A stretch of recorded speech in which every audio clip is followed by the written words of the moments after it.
अस्सलाम वालेकुम। वालेकुम अस्सलाम। अयूब भाई, जैसा कि हल्का नसीब राजा में अचानक एक बात उठी थी कि अयूब खान कांग्रेस छोड़ने वाले हैं और यहाँ तक बात की गई थी कि आप जेडीएस में शामिल हो रहे हैं। जिस किस्म से आपने 25 साल कुली करने की बात कही थी और उस कुली की मजदूरी की आप तमन्ना कर रहे थे, वो नहीं हो पाया, उसको लेकर आप नाराजगी का इजहार कर रहे हैं।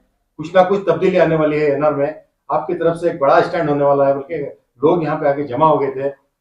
तो आपने दो लगातार दो मरतबा स्टेटमेंट दिया है हमें, दोनों मरतबा आपने यही कहा कि मुझे वक्त चाहिए और लोगों से मशवरा करूंगा और खुसूसन कांग्रेस कायदीन के साथ बात करूंगा और उलमा कराम को भी बात करूंगा। इस तरह का आपका बयान था और आखिर में सरजेवाला साहब यहाँ पे आए हुए थे, हम आपके साथ सिद्धरामैया के घर भी गए हुए थे।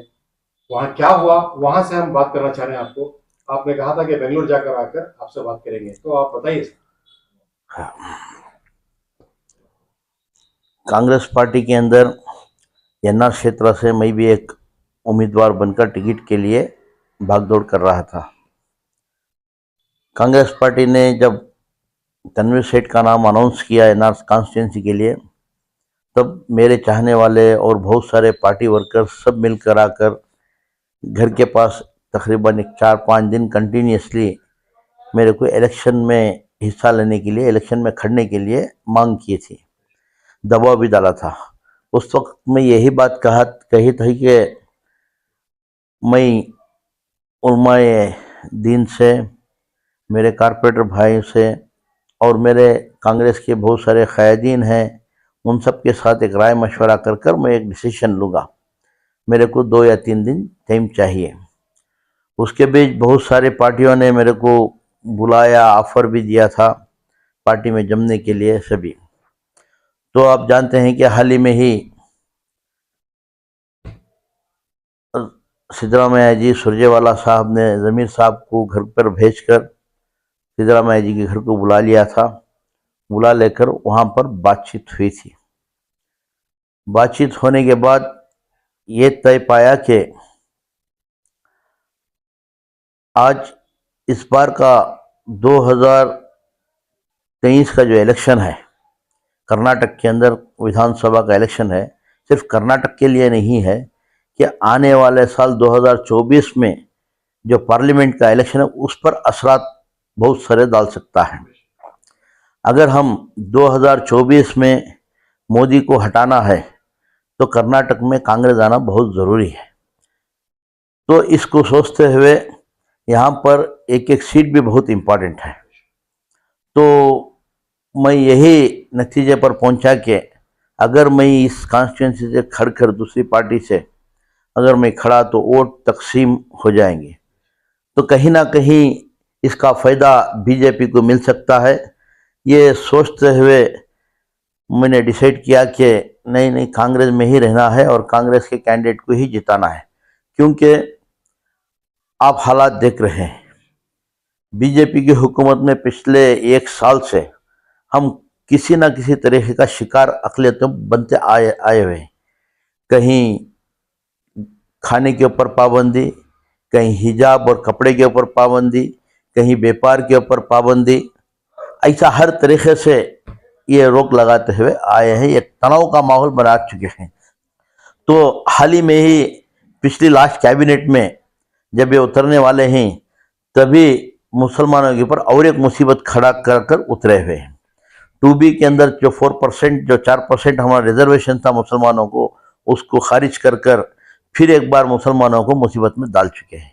तो ऐसे माहौल में बीजेपी को लाना कितना ज़रूरी है, कितना मुनासिब है, ये हम सोचना चाहिए। तो ये सब सामने रखते हुए मैंने यही डिसीजन लिया कि मेरे एक फैसले से अगर कहीं भी बीजेपी को फ़ायदा पहुंचता है तो ऐसा काम करने से रुकना चाहिए। तो मैं रुका हुआ हूं। इसके साथ साथ मैं मेरे चाहने वालों को और पार्टी वर्कर्स का सही दिल से शुक्रिया अदा भी करना चाहता हूं कि मेरे ऊपर इतनी मोहब्बत रखकर यहाँ पर आकर खड़ने का एक प्रेशर डाला, प्रेशर बिल्डअप किया मेरे ऊपर और खड़ने की मांग भी की।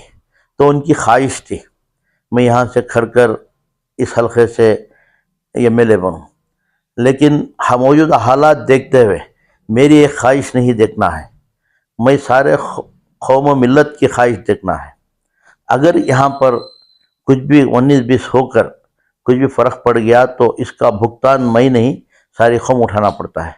तो इसको सोचते हुए मैं यही फैसला लिया है कि कांग्रेस में ही रुकूंगा और कांग्रेस को काम कर जिताने की कोशिश करूंगा। अयूब खान का फैसला क्या सिर्फ पार्टी की हद तक है या अपने मुफाद है? अपनी मुफाद का खर्च ये है, मेरा सवाल ये है कि आने वाले दिनों में आपको क्या एमएलसी या कोई और पोस्ट की चाह थी जिसके लिए आपने इंतजाम किया? इस तरह का एक सवाल आवाम जानना चाहिए। मुझे पार्टी के अंदर खड़ो या ना खड़ो एक जिम्मेदारी देने वाले ही थे, दे भी सकते थे।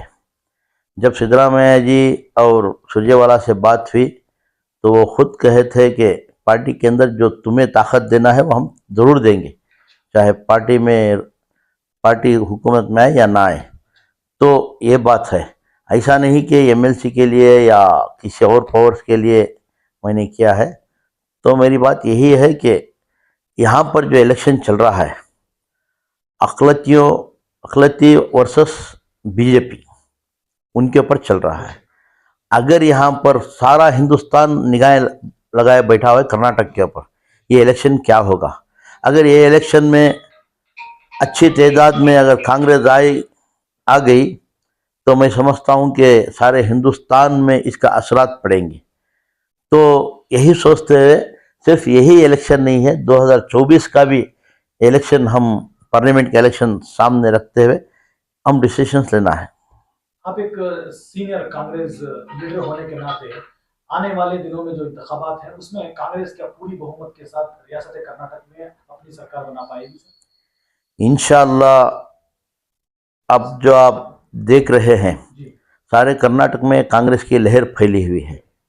सर्वे रिपोर्ट्स भी बहुत सारे टीवी चैनल में दिखा रहे हैं, कहीं चैनल में 130 दिखा रहे हैं, कहीं चैनल में 140 दिखा रहे हैं।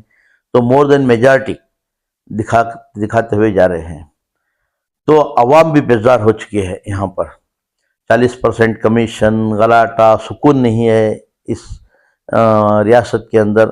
तो इससे बचना चाहती है। तो इससे बचने के लिए अभी एक बहुत अच्छा मौका है अवाम के हाथ में कि बीजेपी को हटाओ और कांग्रेस को लाओ। मैं कांग्रेस के अंदर तकरीबन 25-30 साल से काम करते हुए आया हूँ।